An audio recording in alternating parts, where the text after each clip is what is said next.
Le phare est depuis plus de 35 ans le rendez-vous estival de toutes les personnes friandes d'art vivant à Nyon. En août, ce festival se déploie pendant une dizaine de jours, mais son activité s'est étendue à toute l'année et tourne autour principalement de la création, de l'accompagnement artistique et de la médiation. Pour nous en parler, Véronique Ferrero de Lacoste, directrice du phare. Bonjour. Bonjour. Alors cette année, vous lancez la première édition de Commun Singulier, une sorte de laboratoire itinérant de recherche et d'échange.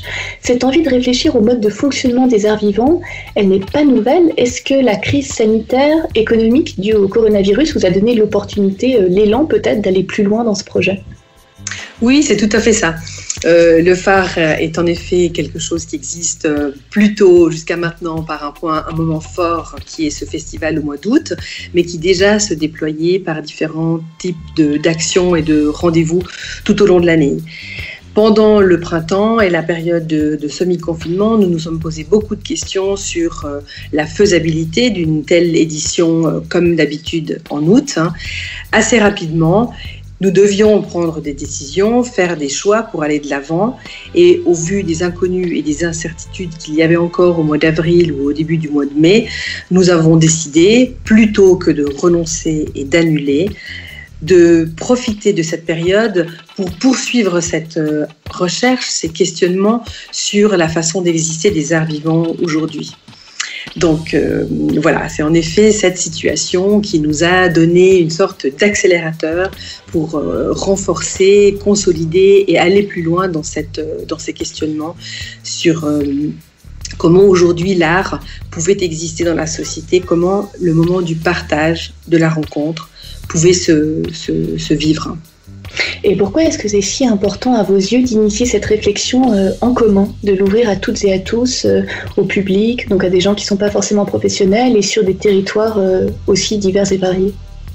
Alors, je crois que le phare était déjà beaucoup dans cet état d'esprit avec une véritable envie de s'ancrer sur le territoire où il existe et de pouvoir se déployer comme un grand écart entre un ici et un ailleurs. Et puis, en fait, chaque édition a un titre depuis un certain nombre d'années. L'année dernière, c'était organique. Et évidemment, c'était très en lien avec toute l'accélération, là aussi, de la prise de conscience sur la crise écologique. Et puis cette année, en novembre dernier, quand nous avons réfléchi au titre de cette édition et comment continuer, puisque bien sûr, cette dimension-là n'était bien sûr pas terminée et réglée, bien au contraire, mais plutôt se dire comment poursuivre ce travail. Après la prise de conscience, il nous semblait essentiel d'agir, de passer à l'action.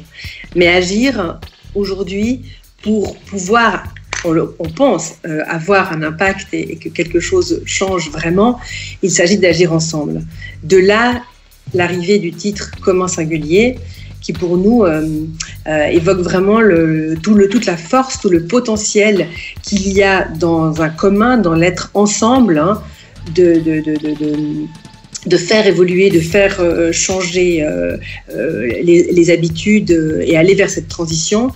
Et singulier parce que ce n'est pas un commun de l'ordre de la communauté comme on a pu l'imaginer ou la vivre peut-être dans les années 60 ou 70, mais comment aujourd'hui ce être ensemble ne peut exister qu'avec l'ensemble des singularités, l'ensemble des individus, aussi dans une période qui est l'héritage de 50 années d'un fonctionnement extrêmement individualiste. Donc, qu'est-ce que c'est le commun aujourd'hui, en 2020, avec un état d'esprit, avec une culture, avec des habitudes comme celles desquelles l'on vient ? Le programme complet de l'édition de cet été sera disponible début juillet, il me semble, et en attendant, est-ce que vous pouvez quand même nous faire part de vos réflexions quant à cette programmation ? Comment est-ce qu'on réorganise tout un festival en quelques mois et dans l'incertitude ? Alors en fait, on s'est repenché sur l'essentiel. Qu'est-ce qui était essentiel dans notre travail ? Pourquoi est-ce qu'on faisait ça ?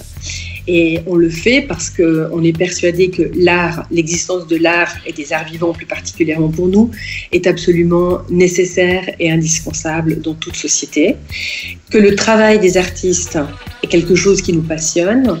dont on est aussi assez persuadé et convaincu que leur capacité à inventer, à créer, peut régénérer nos imaginaires, hein, cette idée d'aller, de construire, d'aller vers de nouveaux imaginaires. Hein.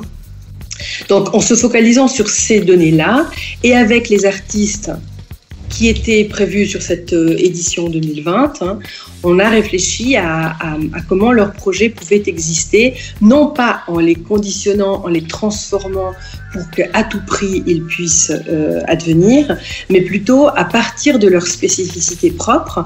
Et bien sûr, plusieurs projets, puisque cela est déjà dans l'ADN du phare, hein, plusieurs projets étaient prévus pour exister dans l'espace public, tous les projets que l'on nomme in situ, que ce soit plutôt sur le lac, dans une forêt, dans une grotte, et aussi ces projets qui se construisent, qui se co-construisent, qui se co-créent avec des habitants, avec les habitants d'un quartier, d'une commune, avec un groupe de personnes âgées plutôt qu'avec un groupe d'ados, etc. Toutes ces choses étaient déjà passablement présentes. On les a amplifié, augmenté, et on s'est focalisé sur ces formats-là pour qu'ils puissent exister quoi qu'il arrive. C'est-à-dire qu'en se disant, à un moment donné, nous allons faire que ce que nous sommes sûrs de pouvoir faire aujourd'hui. Donc aujourd'hui, c'était au début du mois de mai.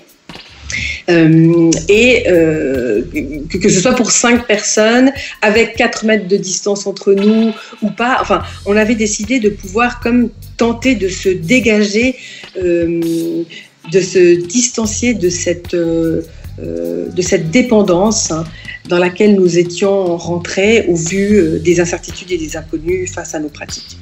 Donc à partir de ce moment-là, eh bien, on a poursuivi le travail avec les artistes qui pouvaient faire ça. Bien sûr, quelques projets n'auront pas lieu cet été, puisqu'ils étaient prévus pour des salles de théâtre, et que dans ces conditions-là, on ne savait pas comment on pouvait les réaliser.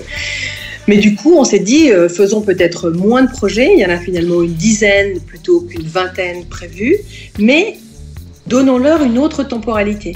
Il y avait aussi toute cette question de la temporalité, pas seulement de la localisation, où et comment recevoir une œuvre d'art vivant, mais comment tout d'un coup ces processus, ces projets, ces rencontres pouvaient exister sur une durée plus longue, pouvaient exister du printemps 2020 à l'été 2021. On est donc rentré dans cette idée d'épisode, de série, et ce commun singulier, le titre de l'édition, eh bien, il y aura un commun singulier 1, le temps fort en été, puis un commun singulier 2, 3, 4, on ne sait pas combien il y en aura jusqu'à l'été prochain. Oui, ce qui est passionnant quand on vous écoute, c'est qu'on a vraiment l'impression que repenser les liens entre tous les acteurs des arts vivants, public compris, c'est vraiment plus largement de repenser la vie et le vivre ensemble. Tout à fait. Bon. Oui, c'est exactement ça. Et c'est c'est très motivant, c'est très stimulant aussi de se poser toutes ces questions aujourd'hui, nous, à l'endroit de nos pratiques, de ces métiers, mais à mon avis, un peu nous tous aujourd'hui dans ce monde en transition, comment est-ce qu'on peut ajuster, repenser, faire en sorte que la façon de travailler, elle soit beaucoup plus en adéquation avec le monde dans lequel on a envie d'aller et ce monde qui change. Et je crois qu'on a tous conscience aujourd'hui que cette pandémie a été une sorte d'alerte, peut-être un ultimatum, pour véritablement se mettre à agir autrement. Et évidemment, là-dedans, eh bien, ce sont des paradigmes à réinventer, peut-être des choses à perdre, hein. Dans tout changement, dans toute transition, il y a des deuils à faire, mais ces deuils sont peut-être pour trouver, découvrir d'autres façons de se réunir, d'autres rituels qui peut-être seront tout autant précieux. C'était pas facile, bien sûr, de renoncer à un festival avec toute la dimension festive qu'il comporte, ou à des projets pour la scène qu'on a envie de voir un jour. C'est pas que ces choses ne peuvent plus exister, mais que dans tous les cas, il y a des choses à transformer. Et on s'en réjouit. de voir ce que ça va donner, parce qu'il faut rester optimiste. Je rappelle que le programme du phare sera disponible début juillet sur votre site, entre autres phare-nyon.ch. Véronique Ferrero de Lacoste, vous êtes la directrice de ce festival. Merci infiniment et très bonne journée. Merci à vous, bonne journée. radiovostok.ch